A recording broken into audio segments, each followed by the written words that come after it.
conversando com a Isani, com alguns irmãos, né, veio a ideia da gente elaborar um curso, e hoje é o primeiro dia desse curso, e semana que vem a gente vai fazer mais 2 momentos, né?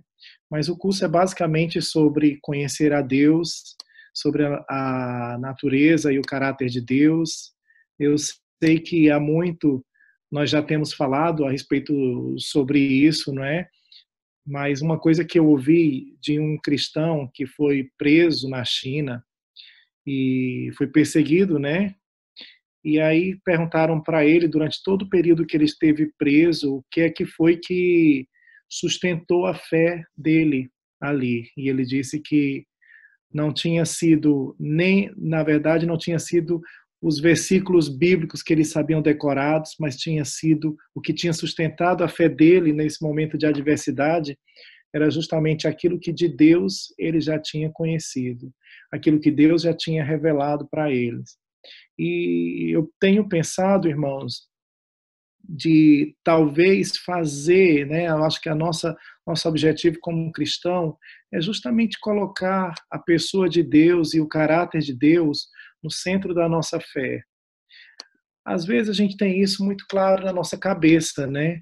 Mas quando nós estamos em momentos de adversidades e crises e quando as coisas fogem do nosso controle, a gente fica tão angustiado, fica tão ansioso, e aí cabe aquela pergunta, está, por que que eu estou preocupado? Eu tenho medo de perder o quê? Qual seria a coisa principal que eu poderia perder na minha vida e que de fato realmente iria trazer algum dano para mim? A minha fé está colocada em quê? O que é que me traz paz? O que é que me traz paz? É o meu emprego, aquilo que eu faço, aquilo que eu tenho, as pessoas que estão perto de mim. E se mesmo assim eu perder todas essas pessoas e todas essas coisas, será que eu deixarei de ser quem eu sou? Será que eu não terei mais motivo para viver? E quando a gente faz essas perguntas, que são perguntas desagradáveis, né? São perguntas difíceis, mas quando a gente faz essas perguntas é que a gente vê realmente as coisas que a gente valoriza. E aí, no fundo, no fundo, no fundo, a gente sabe que nós podemos perder tudo, mas nós não podemos perder o nosso Deus.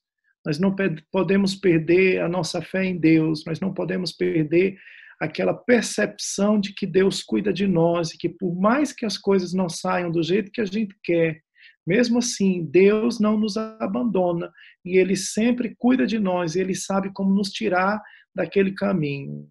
Mas para a gente chegar nesse nível de discernimento, de intimidade, de comunhão com Deus, a gente precisa ter tido alguns tipos de experiências ou de revelações que a vida, por si só, ela não traz. Por que que a vida não traz? Porque a vida está interessada em nos distrair dessas revelações. Viver hoje é muito fácil a gente se distrair, não é?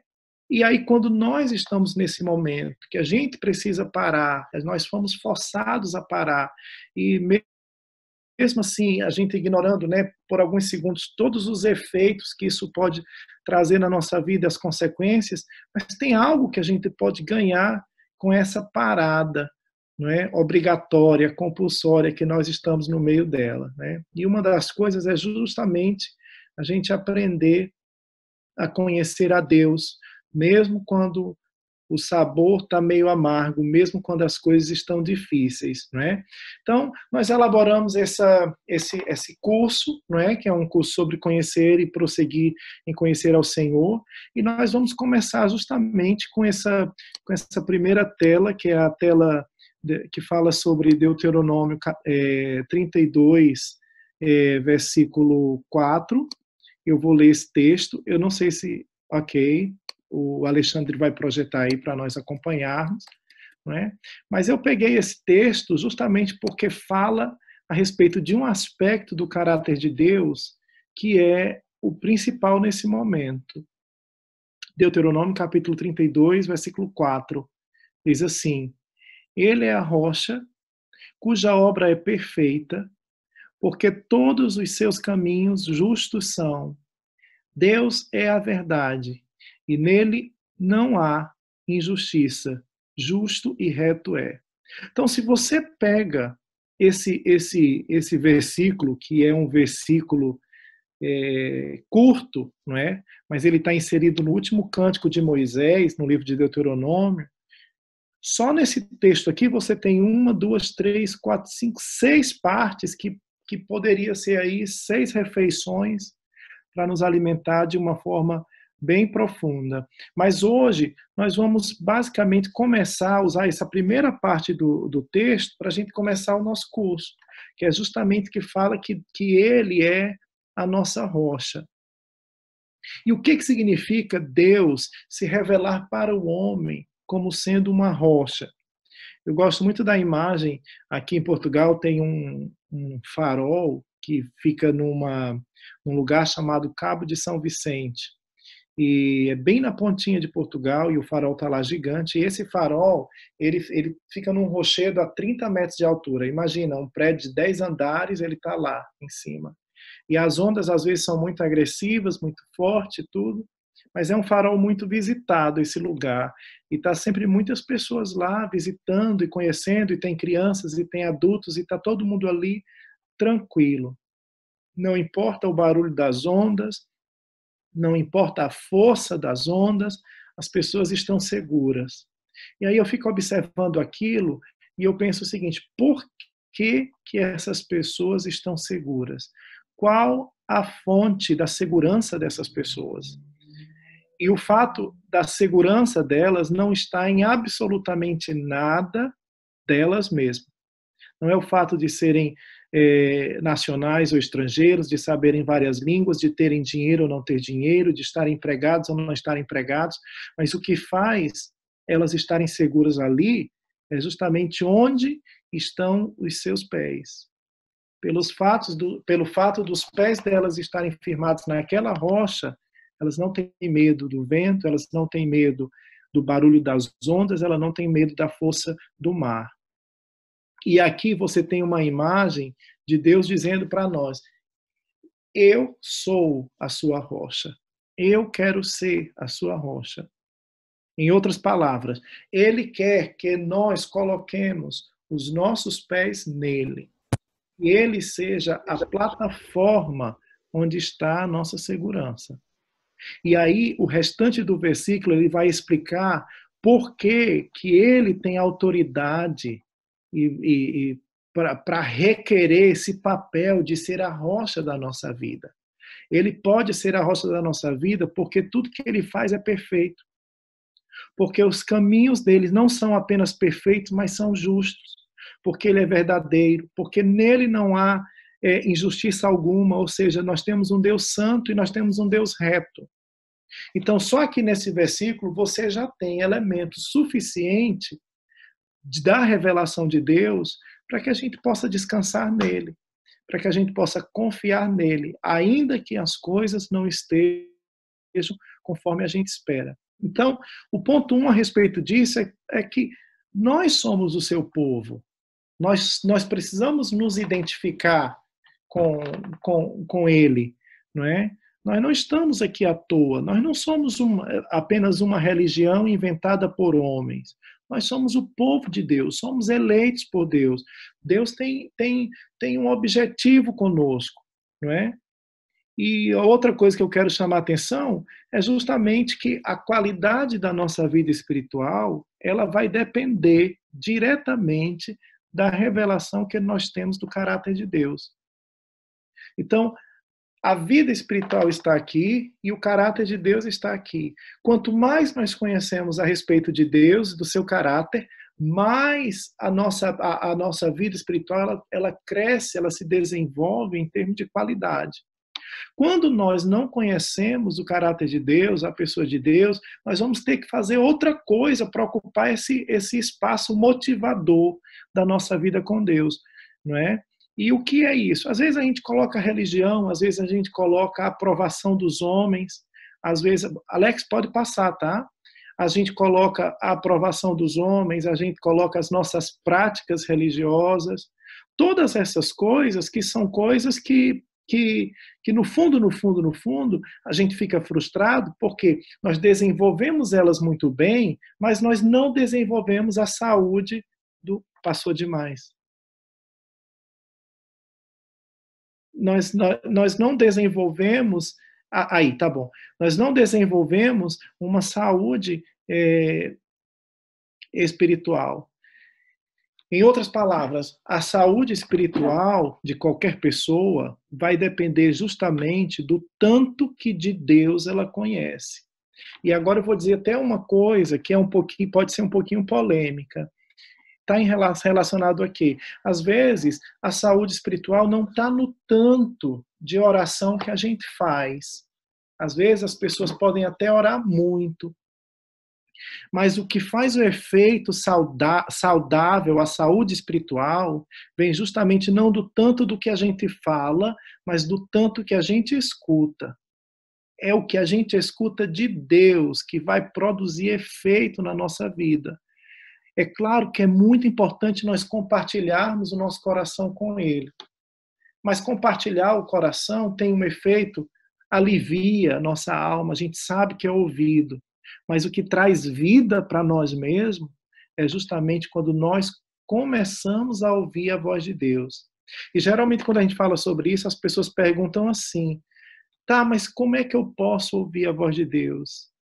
E uma das coisas que ajuda a gente a discernir a voz de Deus é justamente o fato da gente saber o caráter de Deus para que a gente possa comparar aquilo que a gente acha que é de Deus com aquilo que é o seu caráter. Se forem compatíveis, então há uma grande chance de Deus estar falando conosco.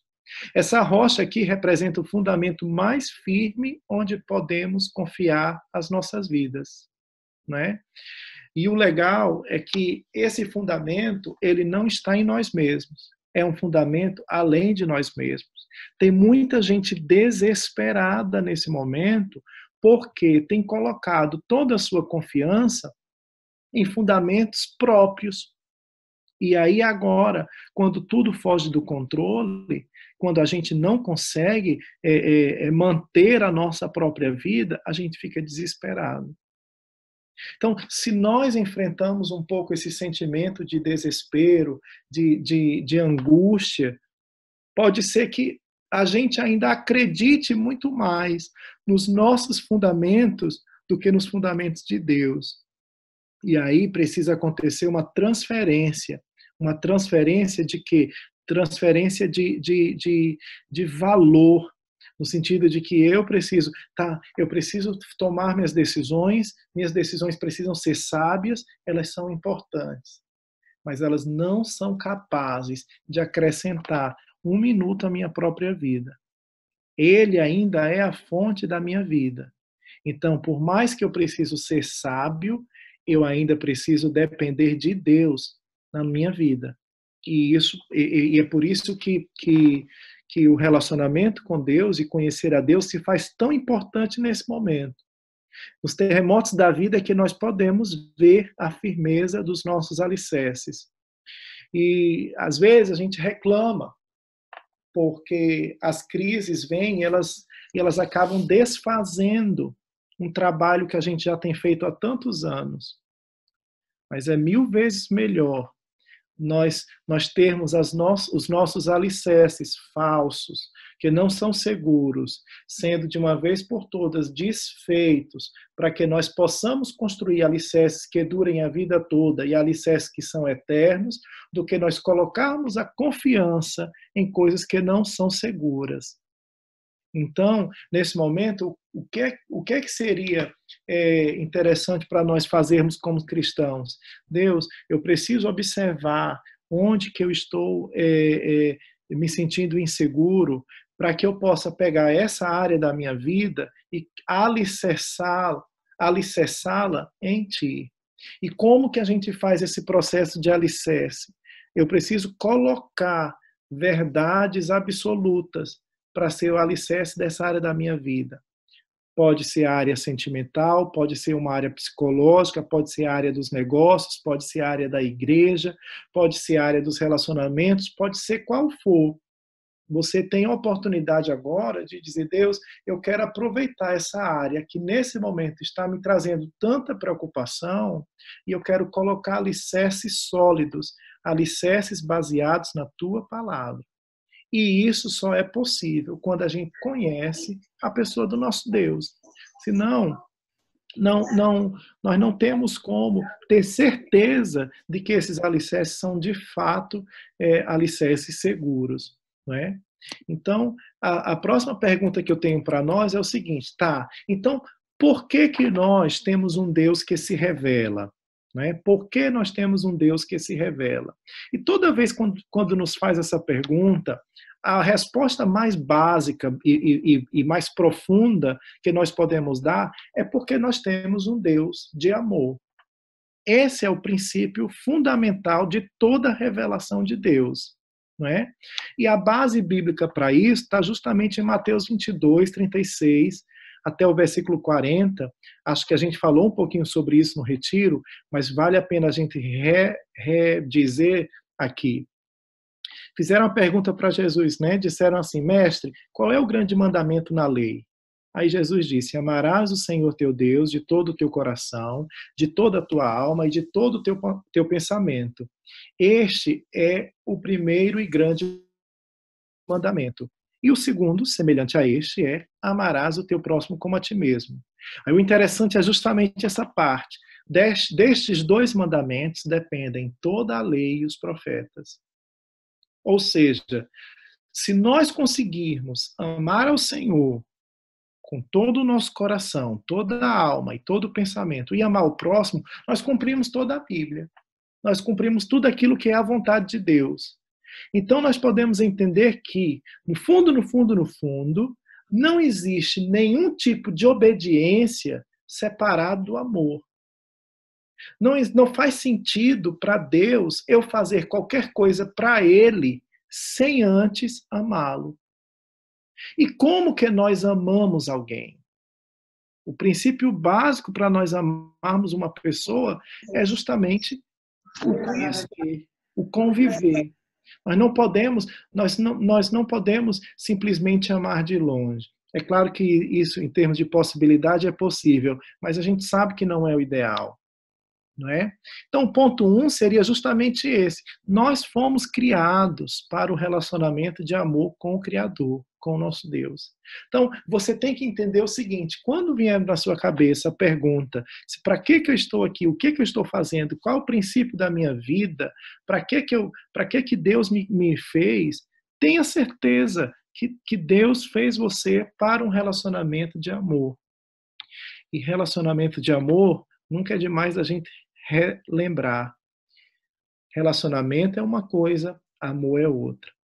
Nós podemos ser amados por Deus e não termos relacionamento com Deus. Deus ama todas as pessoas. Não há absolutamente uma pessoa que você conheça que não seja amado por Deus.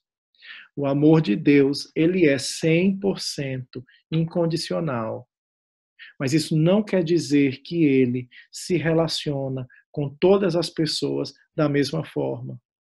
Por que não? Porque enquanto todo amor ele é 100% incondicional, o relacionamento ele precisa de condições para se manter como relacionamento.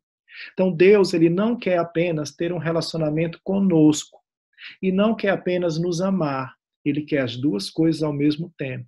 Ele quer que a gente esteja alinhado com o coração dele, de estarmos dispostos a ter um relacionamento de amor. Tem pessoas que se relacionam com Deus à procura do seu poder. Não compreendem que antes de tudo aquilo que Deus pode fazer, esse Deus ele tem um caráter. E que Deus subordina todo o seu poder pelo seu amor. Então as pessoas se frustram. Por quê? Porque elas pedem a Deus coisas que Deus não considera coisas amorosas. Às vezes, nós pedimos a Deus coisas que são egoístas e ficamos tristes porque nós pedimos a Ele e Ele não nos dá.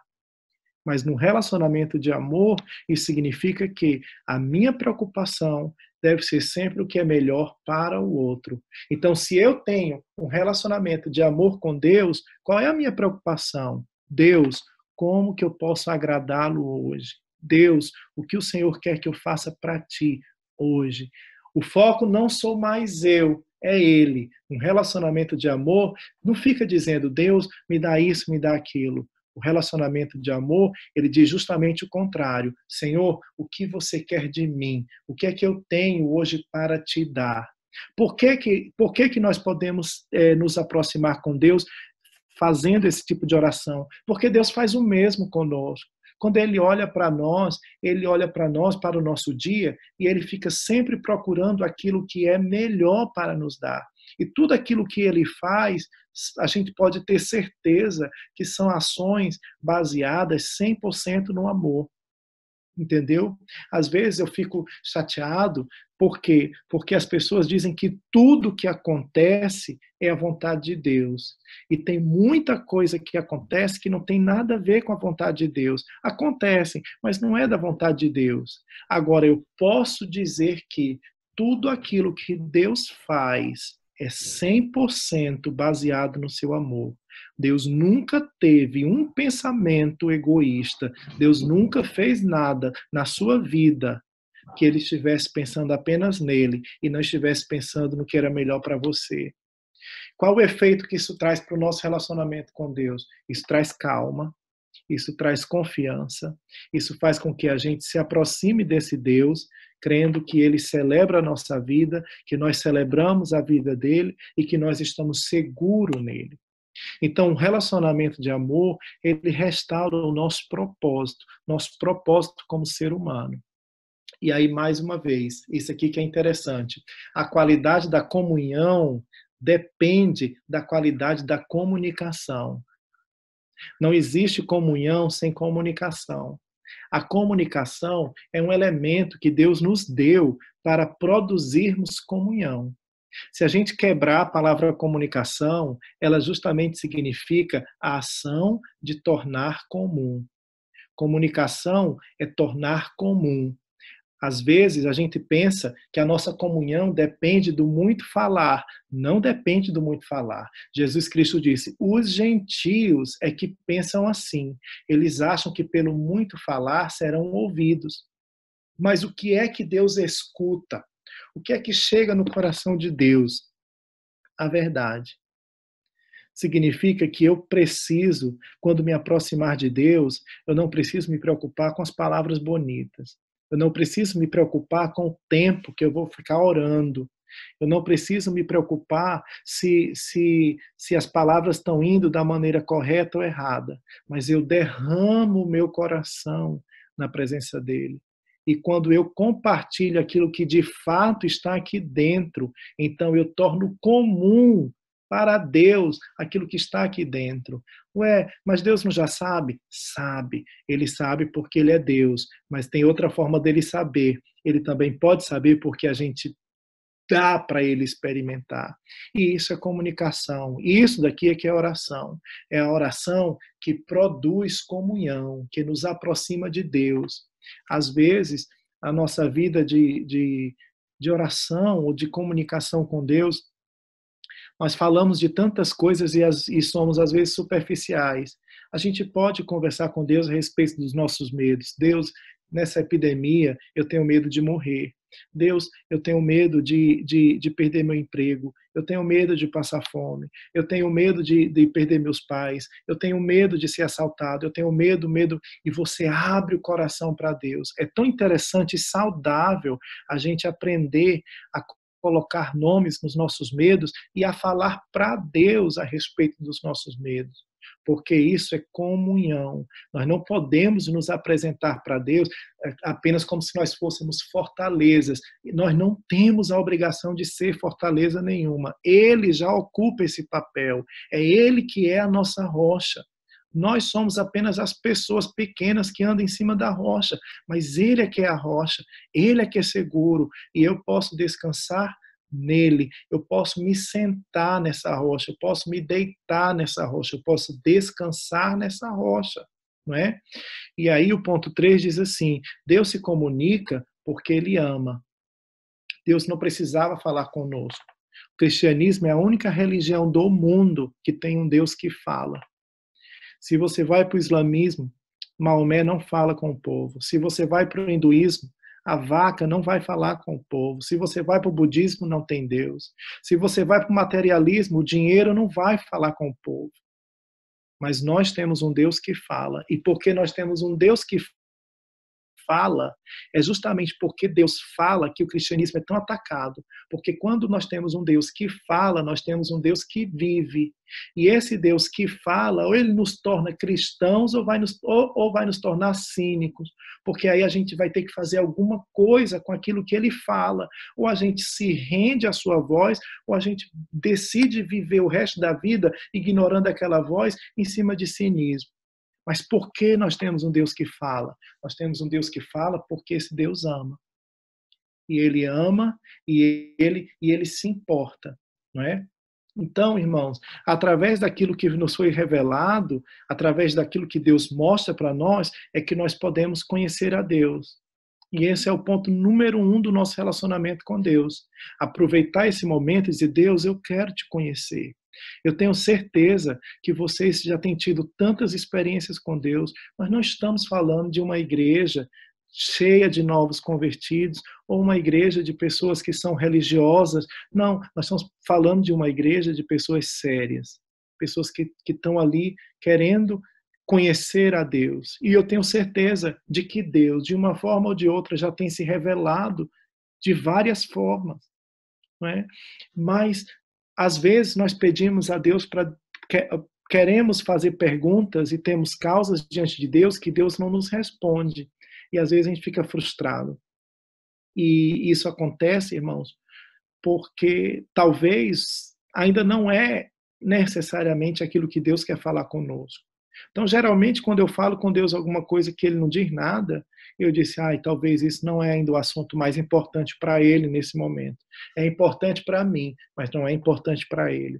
Então, eu chego para Deus e disse, Deus, então me diz, o que é que está na tua agenda aí? Qual é o primeiro assunto da tua pauta para falar comigo? Eu ignoro a minha agenda e eu vou para a sua agenda. Isso precisa coragem, porque pode ser que a gente escute de Deus coisas que a gente não quer, coisas que a gente não gostaria, até coisas que a gente nem considera importante, mas que para Deus é muito importante. Então, a primeira coisa é conhecer a Deus, e o conhecer a Deus vai gerar confiança em Deus. Às vezes as pessoas são más com elas mesmas, porque ela diz, você não confia em Deus. E elas se cobram, e elas se punem, e elas se condenam. Mas a falta de confiança nada mais é do que uma falta de conhecimento. Se nós crescemos no conhecimento e na revelação de Deus, essa revelação de Deus produzirá confiança. Então, quando a gente está inseguro, quando a gente tem alguma coisa que a gente ainda não confia, ao invés de você ficar se condenando, aumentar as horas de oração e ler a Bíblia, ao invés de você fazer isso, você tem que chegar para Deus e dizer, Deus, essa área aqui eu ainda tenho medo. Essa área aqui eu ainda não consigo largar. Então eu preciso que o Senhor revele para mim como que o Senhor gostaria de cuidar dessa área da minha vida. Porque se o Senhor se revelar, eu vou confiar em Ti. E Deus faz isso. Deus faz isso conosco. Então, o conhecer a Deus vai gerar confiança. E a confiança, ela produz o amor. Por quê? Porque quando a gente confia, a gente se entrega. É quando a gente chega naquele momento onde o amor não busca o próprio interesse, o amor não se envaidece, o amor não está ali para controlar, o amor simplesmente se entrega. Mas onde começa esse nível de relacionamento com Deus? Em conhecer a Deus, em ir para o alicerce correto, em ter coragem de que as circunstâncias, elas não são eternas. Deus é eterno. Eu não posso colocar, é bobagem minha, colocar todas as minhas confianças, todas as minhas apostas nos momentos de circunstâncias que eu estou enfrentando hoje. Pode ser que hoje você esteja num momento estável, pode ser que hoje você esteja num momento conturbado, mas não importa, circunstâncias mudam, Deus não muda. O caráter de Deus é perfeito, a sua obra é perfeita.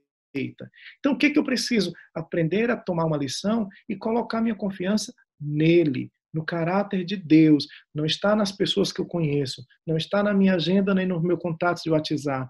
Minha segurança, Senhor, está em Ti. Porque ainda que os homens me rejeitem, ainda que as pessoas me deem substâncias mortíferas para eu beber, ainda assim o Senhor cuida de mim. E se eu morrer, eu terei a eternidade toda contigo. Não faz sentido, Deus, eu viver a minha vida em cima da ansiedade e da preocupação. Ajuda-me. Ajuda-me, Senhor, a olhar, a perceber as coisas com os teus olhos, né? Então, por isso que Deus se revela a nós, porque Ele ama, Ele nos projetou para isso, não é? E a próxima parte vai justamente falar sobre como que Deus se faz conhecer, né? E aí eu coloquei aqui 5 maneiras, ou até mesmo aqui está de uma forma cronológica, organizando ao longo do tempo, como que Deus foi se revelando, não é? Então, nós vamos passar por alguns versículos, nós não temos muito tempo de discutir versículo por versículo, mas pelo menos vai ficar a ideia geral, não é? A primeira coisa que nós temos disponível para conhecer a Deus é a criação. Então, quando a gente vai para o Salmo 19, no versículo 1, pode passar, Alex, diz assim: os céus declaram a glória de Deus e o firmamento anuncia as obras de suas mãos. Então, nós temos, o que isso significa, irmãos? Primeira coisa, nós temos a diferença entre o Criador e a criação. É a única religião onde o Criador e a criação estão separados. Se você vai para as outras religiões, eles acabam se voltando para adorar a criação ao invés do Criador. E a religião onde nós podemos ver o Criador sendo separado da criação é no cristianismo, no teísmo bíblico. E o que isso significa na prática? Significa que a criação, aquilo que Deus fez, as obras de suas mãos, refletem a sua pessoa. Então, nós não temos um Deus que criou um mundo mau. O mundo, ele é bom, quando ele criou e ele disse é tudo bom, ele é bom por causa que Deus é bom. Hoje em dia só existe ciência justamente porque a maneira como a criação ela é organizada, ela permite que os homens percebam as leis por trás dessa criação. Então, por isso que nós podemos confiar, né, nisso. Romanos 1,20 diz assim: porque as suas coisas invisíveis, desde a criação do mundo, tanto o seu eterno poder como a sua divindade, se entendem e claramente se veem pelas coisas que estão criadas, para que eles fiquem inexcusáveis, ou seja, indesculpáveis. Então, todos nós poderemos saber que Deus existe apenas pelo fato de nós percebermos a maneira como o mundo foi criado. Agora, o interessante é o seguinte, que a criação, ela revela que Deus existe e ela revela que Deus é poderoso. Ela revela que Deus é criativo, ela revela que Deus é capaz de fazer coisas bonitas, mas ela não é capaz de revelar por si só o caráter do nosso Deus. Nós precisamos de outras revelações para nós sabermos que Deus, além de grande, ele é maravilhoso. Então, aí vem a próxima maneira como Deus se revela. Ele se revela também através da sua voz. Em Gênesis 1:28, você vai ver um Deus que abençoa o homem e fala. Imagina o susto desse homem, mas ele fala, ele diz: frutificai e multiplicai-vos, e enchei a terra e sujeitai-a, e dominai sobre os peixes do mar, e sobre as aves do céu, e sobre todo o animal que se move sobre a terra. Então nós temos aqui um Deus que fala. Em Hebreus 1:1 diz assim: havendo Deus antigamente falado muitas vezes e de muitas maneiras, essa parte é interessante, aos pais, pelos profetas, e nós falou-nos nestes últimos dias pelo Filho.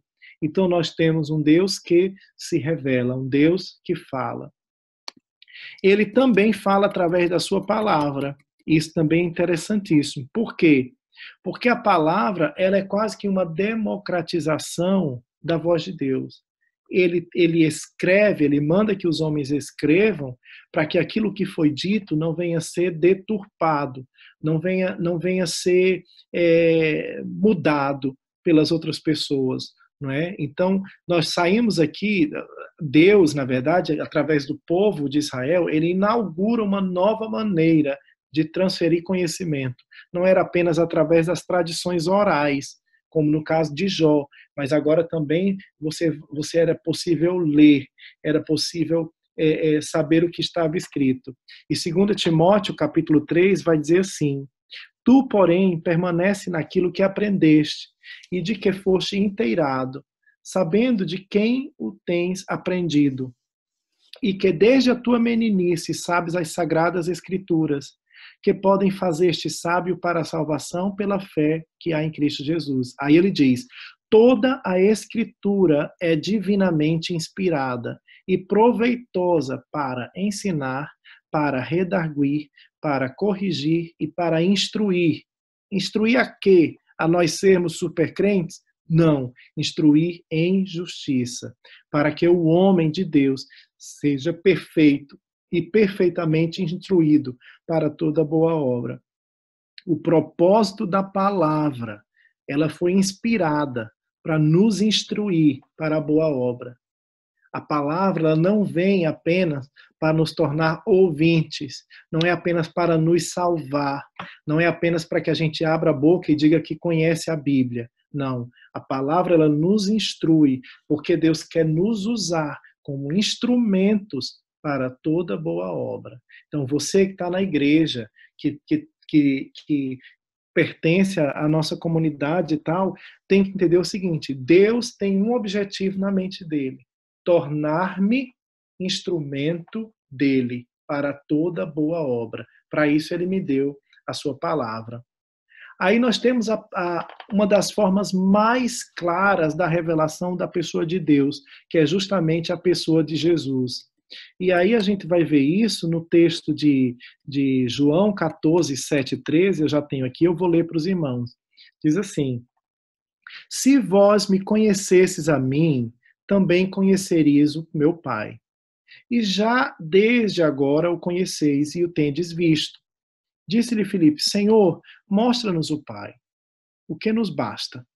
E disse-lhe Jesus: estou há tanto tempo convosco e não me tendes conhecido, Filipe. Quem me vê a mim, vê o Pai. E como dizes tu: mostra-nos o Pai? Não crês tu que eu estou no Pai e que o Pai está em mim? As palavras que eu vos digo, não as digo de mim mesmo, mas o Pai que está em mim é quem faz as obras. Crede-me que eu estou no Pai e o Pai em mim. Crede-me, ao menos, por causa das mesmas obras. Na verdade vos digo que aquele que crê em mim também fará as obras que eu faço. Isso aqui é extremamente confrontante. E as fará maiores do que estas, porque eu vou para meu Pai. E tudo quando pedirdes em meu nome, eu farei, para que o Pai seja glorificado no Filho. Então, o coração de Deus, a obra grande aqui, não é um milagre, não é ressuscitar uma pessoa. É você permitir que Deus seja glorificado em você. Que a sua vida ela seja de tal forma entregue a Deus, de que Ele venha a ser glorificado através da sua vida. Que a gente tem uma vida que glorifique a Deus, não é quando a gente abre a boca e diz glória a Deus. É quando, por onde a gente passa, as pessoas olhem para nós e dizem: obrigado, você foi uma resposta de Deus nesse momento na minha vida. Olha, obrigado porque Deus usou você. Obrigado. Então, aí nós temos uma vida que glorifique a Deus. E Jesus Cristo diz aqui que como Ele e o Pai são um, nós podemos ser um. E é esse o coração de Deus. Deus quer que nós sejamos um com o Pai, para fazer instrumentos de justiça, lembra que nós lemos lá, e também para que Deus seja glorificado através da nossa vida. Irmãos, isso é uma tarefa, é um processo muito maior do que uma religião. Então, às vezes, a gente até tenta diminuir a nossa vida com Deus do tamanho de uma religião, mas ela é muito mais do que isso. Deus é uma pessoa que anda com a gente, que a gente anda com ele, que está nesse momento aí na sua sala, que a gente vai para a cozinha, ele vai também, a gente senta na cama, ele senta, onde a gente vai, Deus vai, e onde ele vai, a gente vai atrás. Deus é essa pessoa, e a gente precisa aprender a ter uma vida com Deus tão natural que ela passa a ter uma influência e um efeito supernatural, sobrenatural. Mas para isso vai depender do nível de conhecimento de Deus. Senão a gente vai ser como aquele mago do livro de Atos, que a gente quer o poder e tenta comprar o poder. Na verdade, ele não percebia que era Jesus, era a pessoa de Jesus, a realidade que ele percebia que fazia com que aquilo fosse diferente. Colossenses 1,12 diz assim: dando graças ao Pai, que nos fez idôneos para participar da herança dos santos na luz, o qual nos tirou da potestade das trevas, veja que interessante, e nos transportou para o reino do Filho do seu amor. Observe aqui que a mudança do reino é uma mudança de posição. Nós fomos transportados para outro reino, para o reino do Filho do seu amor. E esse filho, aí ele vai descrever nos versículos seguintes, em quem temos a redenção pelo seu sangue, a saber, a remissão dos pecados. É maravilhoso. O qual agora falando de Jesus, o qual é imagem do Deus invisível, o primogênito de toda a criação. Então, toda imagem que a gente puder criar de Deus na nossa cabeça tem que ser semelhante à pessoa de Jesus. Então, quando eu entendi isso, eu comecei a me relacionar com Deus a partir daquilo que Jesus Cristo revelou aos homens. Então nós temos um Deus gracioso, nós temos um Deus que fala, nós temos um Deus que fica calado também, nós temos um Deus que provê, nós temos um Deus que pede sacrifício, nós temos um Deus que se move e que isso faz com que a gente precise se mover também. Nós temos um Deus que nós nunca vamos convencê-lo a ficar parado, embora ele queira que a gente descanse nele. Então, nós temos um Deus que tem vontade própria, e isso faz com que qualquer tentativa que a gente tenha de manipular esse Deus, ela não dê em nada. É melhor a gente aprender a conviver com esse Deus. E conviver com esse Deus no sentido de saber o que realmente ele gosta, quem realmente ele é, quais as coisas que ele ama, como é que ele age, como é que ele fala, para que eu possa alinhar a minha vida de acordo com o caráter dele. E para isso nós temos o Espírito Santo, que é a outra forma que Deus se revela. Veja o versículo 13 do capítulo 16 de João. Mas quando vier aquele Espírito de verdade, ele, o Espírito, vos guiará em toda a verdade. Porque não falará de si mesmo, mas dirá tudo o que tiver ouvido e vos anunciará o que há de vir. Então, nós temos o Espírito Santo na nossa vida. E para que o Espírito Santo vem à nossa vida? Para nos guiar em toda a verdade. Ou seja, o caminho que a gente deve seguir, quando direcionado pelo Espírito Santo, é um caminho baseado na verdade. Nós não temos um Deus que tem prazer em esconder. Nós não temos um Deus que tem prazer nas segundas intenções. Nós temos um Deus transparente, um Deus que se revela. E isso faz com que tudo que eu pergunte a ele, ele me responda? Não. Tem perguntas que a gente faz que ele não responde. E o que a gente faz com isso? Quando a gente faz uma pergunta que ele não responde, a gente muda de pergunta. A gente não muda de Deus. A gente muda de pergunta. Pode ser que aquela pergunta não seja importante para ele. Entendeu? E aí nós vamos para 1 Coríntios 2, versículo 10, 12. Diz assim: mas Deus nos revelou pelo seu Espírito, porque o Espírito penetra todas as coisas, ainda as profundezas de Deus. Porque qual dos homens sabe as coisas do homem, senão o Espírito do homem que nele está? Assim também, ninguém sabe as coisas de Deus, senão o Espírito de Deus. Mas nós não recebemos o Espírito do mundo, olha que interessante, mas o Espírito que provém de Deus, para que pudéssemos conhecer o que nos é dado gratuitamente por Deus. O que é interessante aqui, irmãos, é que o centro do nosso conhecimento, o centro do nosso entendimento, o ponto de partida das nossas decisões deve ser aquilo que o Espírito Santo nos dá a conhecer. Nós não podemos basear nossa vida naquilo que os homens dizem, porque os homens são cegos, tateando um elefante, tentando descrever esse elefante. Agora, Deus é que conhece todas as coisas. Então, no meio de toda essa crise, nós sabemos o que a Globo fala, o que a Band fala, o que a Record fala, o que a Jangadeiro fala, o que os homens, o que os médicos, o pessoal da epidemia, o pessoal, sabemos o que todo mundo fala e o que Deus fala. Onde está Deus nesse momento e o que Ele quer de nós como igreja? Porque se nós escutarmos a voz de Deus nesse momento, pode ter certeza, nenhuma dessas outras vozes vai ter a capacidade de nos acalmar e de nos fazer dormir em paz como a voz de Deus. E é essa voz que a humanidade está precisando ouvir. E quando Deus começa a falar com a humanidade, Deus não vai começar a falar em Brasília. Deus vai começar a falar com a sua igreja. Mas será que Ele já não está falando com a igreja? Ele já está falando com a igreja. Então, por que não percebemos? Porque o problema está na nossa percepção de quem é esse Deus. A voz de Deus passa pela nossa mente e nós não percebemos, porque às vezes nós não temos ainda conhecimento de quem é ou do caráter do nosso Deus. Então, por isso que isso tudo é tão importante, é vital nesses dias de hoje, né? E aí nós vamos avançar mais um pouquinho. Qual a importância de se conhecer a Deus? Eu coloquei aqui 3 versículos e nós vamos começar com o primeiro versículo, que é Oséias. Oséias diz assim, Oséias 6, versículo 3 e versículo 6. Então, conheçamos e prossigamos em conhecer ao Senhor. Versículo 6. Porque eu quero a misericórdia e não o sacrifício, e o conhecimento de Deus mais do que os holocaustos. Olha que interessante. A partir desse versículo, o que a gente pode deduzir que Deus valoriza mais do que qualquer coisa? Deus valoriza mais a misericórdia do que o sacrifício. E Deus valoriza mais o conhecimento de Deus do que os holocaustos, que também são sacrifícios.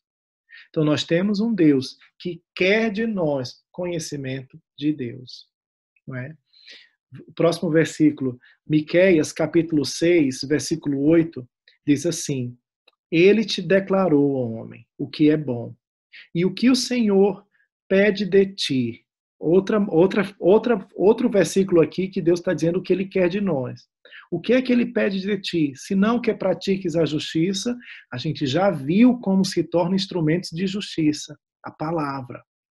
Ele quer que nós pratiquemos a justiça, ames a benignidade e andes humildemente com o teu Deus. Vamos fazer uma pausa aqui só para a gente refletir sobre se andar humildemente com o teu Deus. O que isso significa?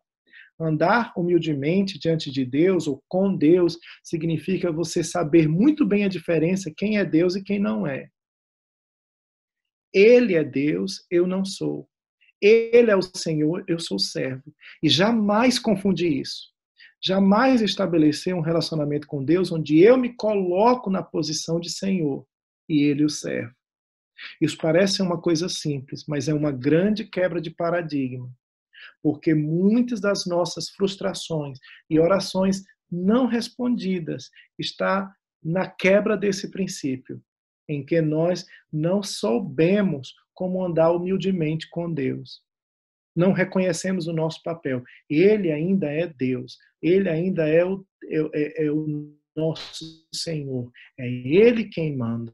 Eu tenho que pedir as coisas a Ele, no nome dEle. O que significa? Eu tenho que pedir a Deus o que Ele pediria estando na minha condição. Não significa que eu posso pedir tudo o que eu quero. Significa que eu vou pedir a Deus o que Ele pediria estando na minha condição. Se eu peço a Deus a mesma coisa que Ele pediria, então eu posso pedir no seu nome. E se eu peço o que Ele quer me dar, eu recebo. Porque eu estou pedindo exatamente o que Ele quer. Irmãos, nós não podemos perder tempo com obras que não são para nós. Nós temos que andar humildemente diante do nosso Deus. Simplesmente chega um momento na vida que a gente diz: Deus, eu cansei. E eu preciso de ti. Eu preciso que você me direcione. Deus, para ser muito honesto, eu não sei para que lado que eu vou. Eu não sei que decisão tomar.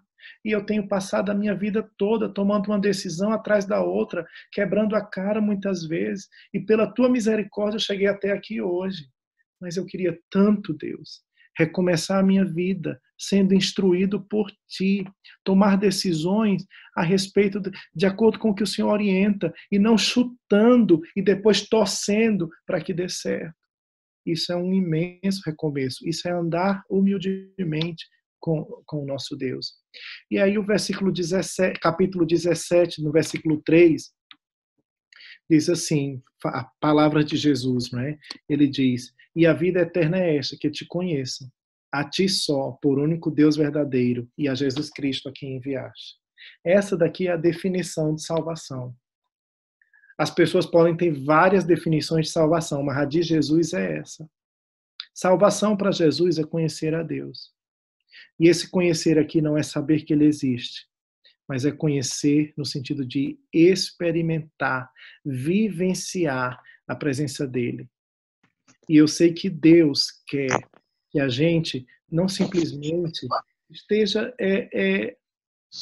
repetindo as experiências dos outros, mas ele quer que nós tenhamos as nossas próprias experiências com ele.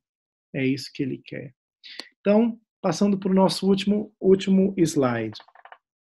O que Deus quer de mim hoje? Por que nós estamos aqui? Então, só um breve resumo. O que ele quer é que nós conheçamos a pessoa de Deus. Conhecer a pessoa de Deus vai além de conhecer a imagem de Deus, de saber que Deus é Deus. Isso é grandioso. Ele é poderoso. Eu não preciso ter relacionamento com Deus para saber que Deus existe. Ok?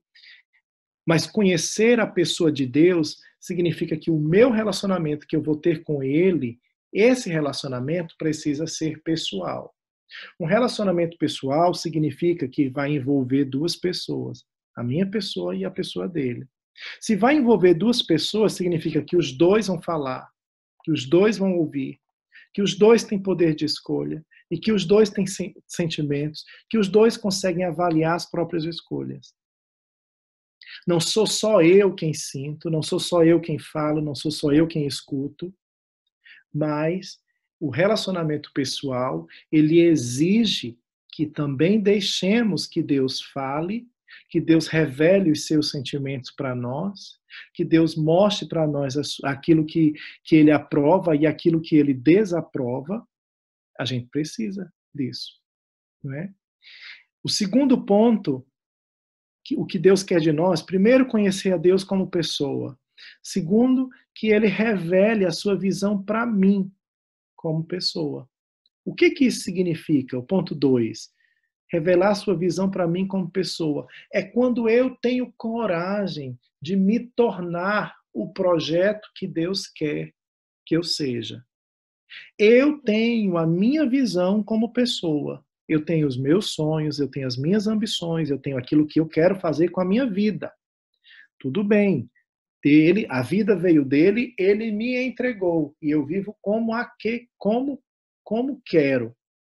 Porém, para eu viver o máximo da minha vida, eu tenho que viver a vida que Deus quer.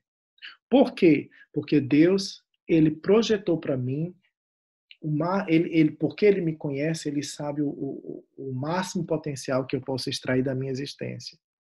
Então, para a gente não perder tempo, a gente precisa, Deus, eu ainda tenho uns dias pela frente. Nós ainda temos uns meses, nós ainda temos uns anos.